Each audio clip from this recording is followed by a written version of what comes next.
나라에서 발생한 최악의 재난들. 재난으로 인해 많은 사람이 생명을 잃었고 충격과 공포, 나아가 전 국민적 슬픔으로 이어졌습니다. 2023년 10월, 지금의 우리는 재난으로부터 안전한 사회에 살고 있을까요? 고전적인 과거의 재난이라고 하면 대부분 이제 자연재해 중심으로 반복적으로 일어나거나 익히 익숙하거나 또 우리가 개념적으로 알고 있는 재난들이 주가 됐다면, 최근 들어서의 여러 가지 재난들은 이전과는 다른 양상, 또 이를테면 피해 유형이나 또 원인 자체도 좀 다른 새로운 유형의 재난들이 계속 발생하고 있다는 점, 이러한 유형들도 사실은 신종 재난이라고 볼 수가 있고요. 재난의 불확실성이 증가하는 만큼 정부 또한 재난안전관리 시스템을 재정비하고 있는데요.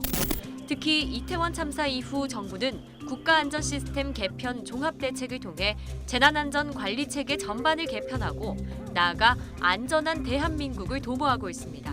재난관리 체계나 그런 어떤 조직이나 예산이나 이런 것들은 굉장히 강화가 되고 선진화된 것은 분명합니다. 중요한 것은 재난안전관리를 담당하고 있는 조직에 있는 담당자라든지 이런 사람들이 충분한 전문성을 갖추고 재난에 대한 것들을 예방을 하고 대비를 하고 대응을 해줘야 되는데, 한두 명이 그 어마어마한 재난안전관리와 관련된 업무를 실질적으로 거의 담당하게 된다는 것이죠. 지난 7월 발생한 오송 지하차도 참사. 부실한 임시 제방을 감시 감독하지 못한 것이 사고의 선행 원인이었고, 재난 담당 공무원에 대한 질책과 징계가 이어졌습니다. 사고에 대한 책임은 져야 하지만 재난 담당 부서 공무원들은 고충을 토로하고 있습니다.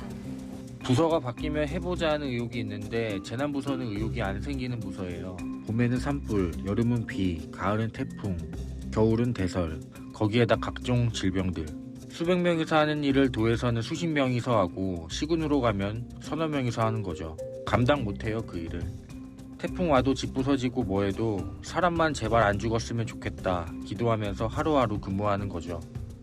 재난안전관리에 대한 전문성이라고 하는 것은 크게 이제 두 가지 측면에서 우리가 바라볼 수가 있게 되는데, 그 첫 번째가 담당자가 체계적인 교육과 훈련을 받아야 된다라고 하는 것이고, 두 번째가 경험입니다. 희망과 열정을 갖고 들어왔다가 도저히 여기서 더 못 버티겠다, 이제 번아웃이 되면서 그만두고 나가는 그런 현상이 발생하고, 그러면 새로운 신입 직원이 들어오면 업무의 연속성이 없는 것이죠.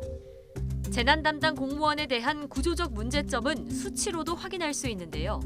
전국 방재안전직 공무원은 모두 791명, 30만 명에 달하는 전체 공무원 수를 고려했을 때 0.25%로 절대적인 숫자가 부족한 상황입니다. 지난 2017년부터 재작년까지의 방재안전직 채용 현황을 보면 채용은 줄어드는 반면 퇴직은 늘어나고 있어 인력난이 가속화될 예정인데요. 더욱이 전체 소속 공무원의 월 평균 초과 근무 시간은 31시간인데 비해 재난 담당 공무원은 45시간으로 전체 평균보다도 재난 담당 공무원이 1.5배 더 일하고 있습니다. 대규모 재난, 참사가 발생하면 윗선은 별다른 책임을 지지 않고 담당 공무원만 징계받는 것이 현실. 정부도 재난 담당 공무원에 대한 문제점을 인식하고 변화를 약속하고 있습니다. 제도와 시스템을 운영하는 것은 사람의 몫이라는 것을 우리는 많은 재난 상황에서 확인할 수 있었습니다. 행안부와 지자체는 재난 담당 공무원의 전문성 강화와 일하는 자세 확립에 소홀함이 없도록 해주시기 바랍니다. 각각의 책임자로서의 갈 수 있는 어떤 피라미드 구조의 어떤 직급 체계라든지 이런 것들을 조금 더 갖춰서 오히려 높은 직급의 전문성을 가진 사람들이 그 일을 책임지고 또 권한을 가지고 업무를 수행할 수 있게끔 하는 부분들도.